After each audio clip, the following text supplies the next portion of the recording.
afternoon. This is Tara Gibbon, and welcome to the afternoon edition of Worldwide News.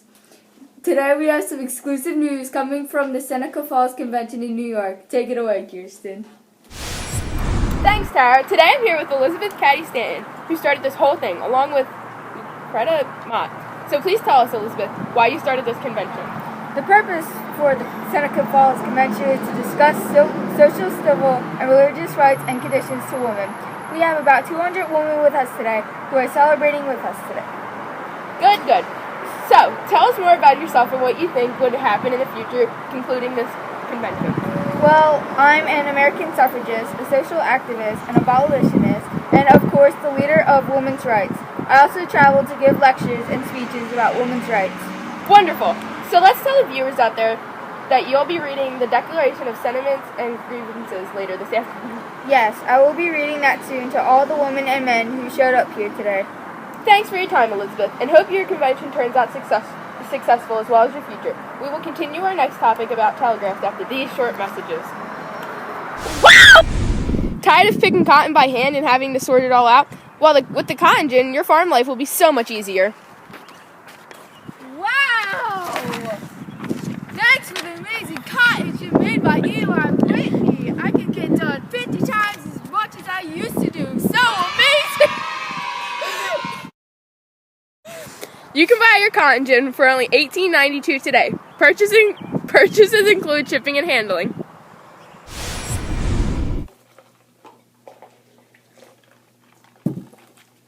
Now that we're back, let's bring in the next topic. Telegraphs have been a popular invention now. Don't you think, Tara? Yeah, they truly have.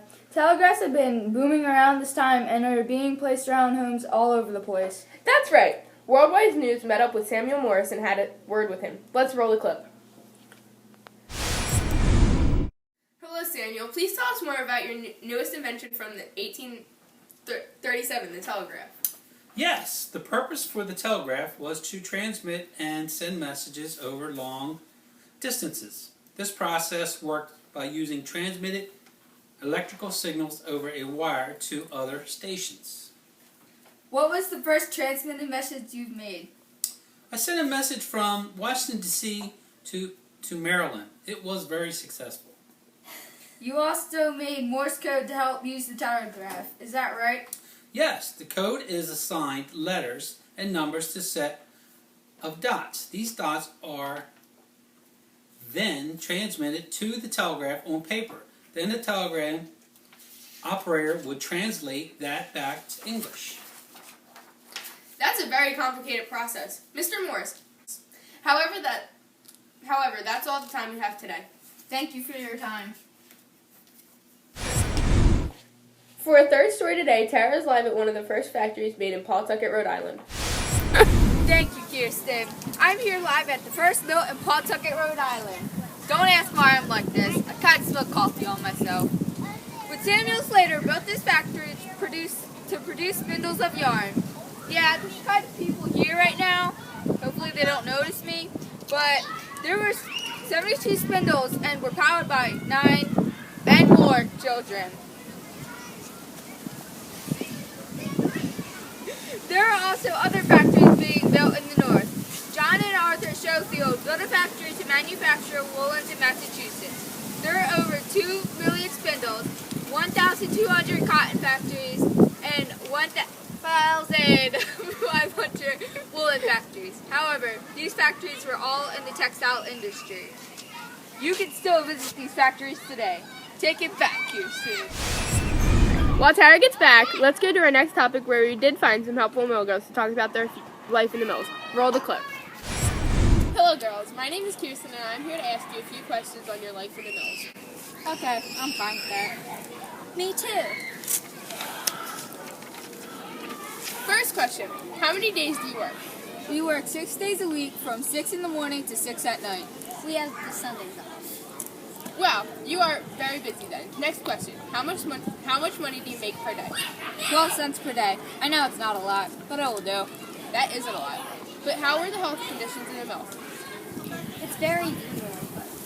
Yeah, it gets very slippery while we're working, and that causes more injuries for us. That's a shame. But do you girls want to tell us anything else? Sure. Like I said before, the conditions in the mills is horrible. It's always cold in the winter. And very hot in the summer, which makes us tired and very sweaty. Well, that's all the time we have today. Thank you for your time, girls. Now that I'm back, we can finish off with our last topic. We had a talk with women who were fighting in the war and what their role was. Roll the clip, please. Sorry to waste your time, miss, but we would like to talk to you about your part in the war. Please tell us who you are and what's your job. My name is Florence Nightingale, and I care for the sick and the injured soldiers. Nice to meet you, Miss Nightingale. Please tell us what other parts women have in the war. Well, there's at least 3,000 women working from the north and the south who became nurses, including me. Wow, that's a lot of nurses. Anything else? Plenty women also organize ladies' societies, food, clothing, money, medical supplies, etc. Interesting. Were there any women who wanted to join because they were inspired? Yes, a lot of women are nurses have said that they were inspired by me and the nursing skill. Were there any women who worked for the union? Yes, nearly 20,000 women were in the union. That's a lot. Anything else to add? Sure, the working white class women and free African American women worked as laundressers, cooks, and matrons.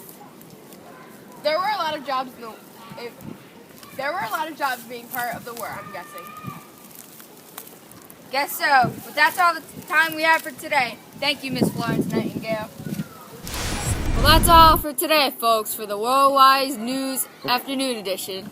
Bye.